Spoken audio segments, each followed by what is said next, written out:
Ladies and gentlemen, it is now time! And that tag match continued to be teased during Monday Night Raw when we had this segment with Cody Rhodes and Seth Rollins. And Rollins basically talked about how Cody doesn't have to go this alone and that there's nobody else on the planet better suited to be his shield against the bloodline. And I saw a lot of people super high on this segment, a few people not as high on it. Like our friend Ryan Huffman, he was messaging me about it and he thought it was pretty blah. But other people said it was great stuff. And we haven't really talked about it at all, even in our text thread.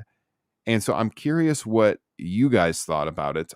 Jesse, what did you think about that Cody Seth segment that everyone's talking about from Monday night? I lied directly in the middle.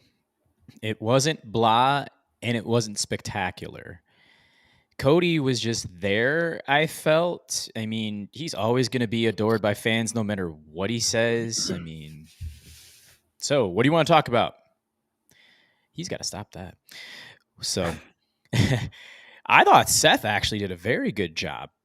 I know that, again, we called him out last week for looking like a dork on stage in Las Vegas, which he most certainly did. But he definitely held up his end of the bargain here, I felt, in this story about how he wanted to make a point of hunting down the bloodline, hunting down The Rock, and he's known Roman for over a decade, which we definitely know, going back to their days in the Shield. He mentioned the vest, and as you mentioned, he just said, I'll be your shield, Cody. We'll see how it goes. He's injured. We do know this. So he's obviously not going to be participating in Elimination Chamber. And I'm assuming he's going to have some sort of stealth going on knee-wise. And he will wrestle at WrestleMania at some point, whether that's in that tag match. He may do it twice. He might have that world title match going on. But yeah, I thought the segment was right in the middle. It served its purpose. The big problem we have, and you guys are going to touch on it, is Cody Rhodes. Still zero mention of him giving away this match on SmackDown. So I'll let somebody else take it away from here. It's like they want you to forget that he said that, which tells me a lot about the booking here and whether it was intentional or not. You know, everything that's gone down in the last couple of weeks. Justin, did you have a chance to see this, and what did you think of it? Yep, I saw it. It's hard for that promo to truly land or make any kind of impact when where it's going is so muddied, when there's no real clear path to where this could end up, or even if it could end up at WrestleMania. So it's just like, are they just trying to sound cool? Now, having said that, Seth Rollins has, I don't think, ever truly been like a bad promo, but he has always been a pretty blah and unmemorable promo. But I think this past month or so, he's done his best work ever, like by a mile. And I think Monday was pretty easily his best promo ever. The way he enunciated all the right words, he took his time, he knew exactly what he was going to say. And, kind of contrary to what I just said, it did feel important in that moment.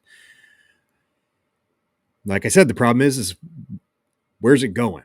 Like I have zero faith that this is going to end up meaning anything, and that they're just trying to build Seth back up after making him look like a doofus last week.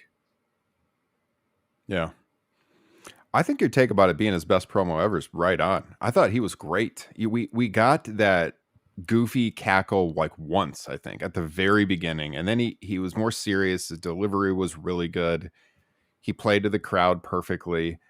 I mean, my biggest takeaway is that Cody's delivery was blah, just super bland, really sucked. I mean, no doubt he's still the most over babyface in the promotion, but like these last 2 weeks, he's kind of just faded into the background on every single thing he's been out there on with big stars. I feel like he hasn't looked like the biggest star, which is odd when we're talking about this guy being the one to stop a title reign of over 3 years.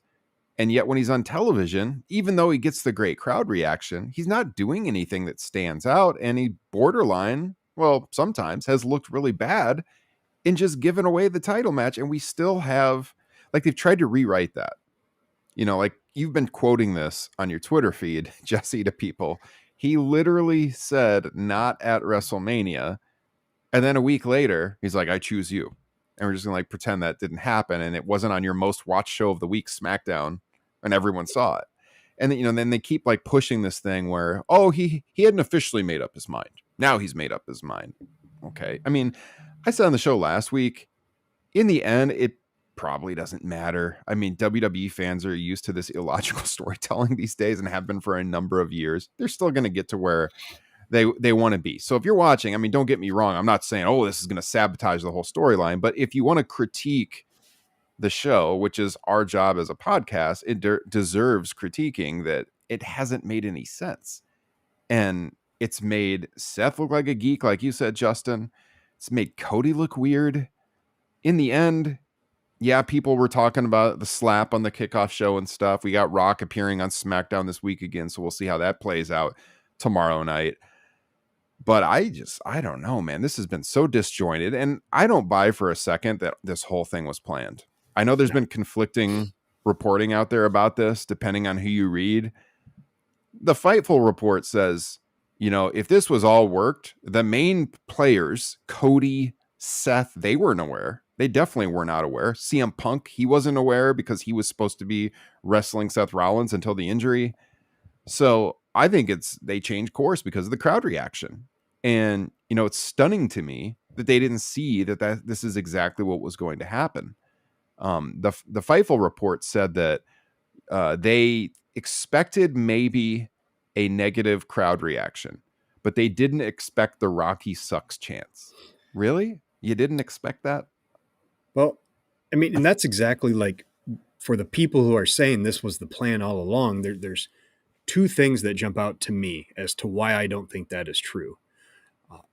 Number one is that we've already talked about. They have not addressed Cody giving away the match because of Rock's influence, which they can obviously touch on at a later time. But we need to know, what did Rock say to him for Cody to give up the match? Two, I don't believe for a second that either the WWE or The Rock thought that he was going to, that he was going to be a heel in this for WrestleMania 40. There's no way that, the plan was, well, you're going to come back for a big match at WrestleMania 40. You're going to be wrestling maybe Roman, maybe Cody. We're not really sure, but you're going to be a heel, which, for the record, I prefer heel Rock instead of, the boring baby face Rock. But I just don't believe for a second that Rock would have been okay with that.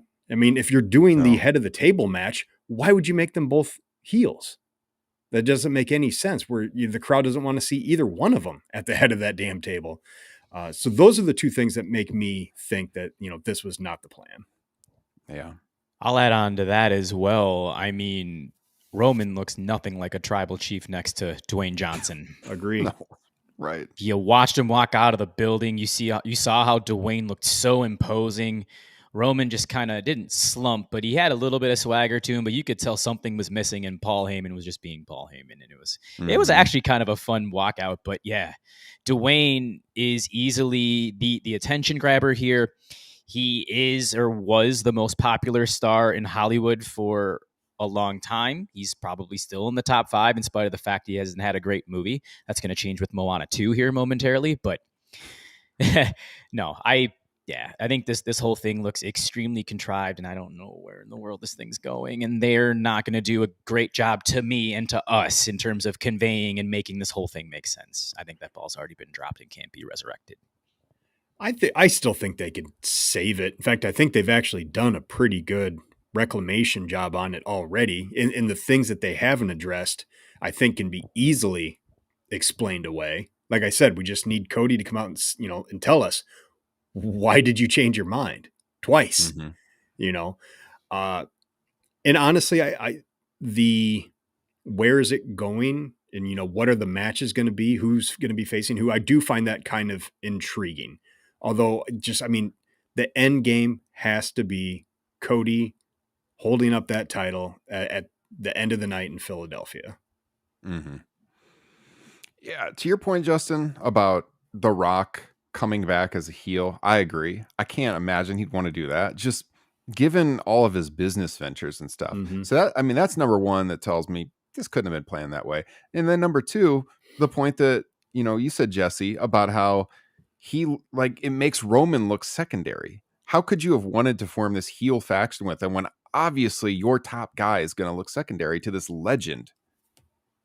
So like that doesn't jive either. So I believe the Fightful reporting on this and everything I've heard, that this was adjusted on the fly, that they were definitely monitoring the social media reaction very intently, which tells me again that they flipped the script because of the reaction I get. So to their credit, that was the right thing to do, 100%. And I agree, Justin. I think that they have done a pretty good job outside of not explaining why he gave it away. But otherwise, they, to their point, I personally find it disjointed, yes. But when it comes down to it, they're getting tons of media attention, which is what they want. The WrestleMania thing in Las Vegas got a ton of clicks. That's what they want. So it's hard to say that it hasn't worked despite it being disjointed. So I don't know that they're ever going to explain away the Cody handing it off thing, because it just seems like they're now intent on just acting like it didn't happen. Because I've heard him say more than once, "Oh, he hadn't made up his decision." It's like, fuck are you talking about? Yes, he did. What? He's literally said, I'm not doing it at WrestleMania. And it's so weird if they're okay, if everybody is okay with Rock playing the heel, going into WrestleMania, then play into that even more, that he fed Cody a bunch of bullshit and maybe made him some promises that he did not intend to keep in order to get the match switched. And honestly, going back to Seth Rollins cutting good promos, I thought that first one where he was trying to convince Cody to challenge him for his world championship, I thought that was really good. I did not want that to happen, but I thought he did a pretty good job of explaining that. So I think there's a way they can do this and pull it off, to make it all make sense. I think it's this simple. You say that Rock, talked about their family history and this shared admiration, and that like this is, both of our fathers would have wanted to see this. Me confronting Roman, he's my family member. We know how strongly you feel about your family and stuff. And then when Cody sees him coming out there, and now he seems like he's on Roman's side and he's celebrating, with the family tree and all that. Then he's changed his mind. It's like, you don't want to bring this guy justice. You guys are on the same page. That's not what I signed up for. And then that would be like him coming out where he was like, whoa, whoa, whoa, this is bullshit, or whatever he said when he came on the stage. Explain why he said that. And that's the story. I think it's that simple.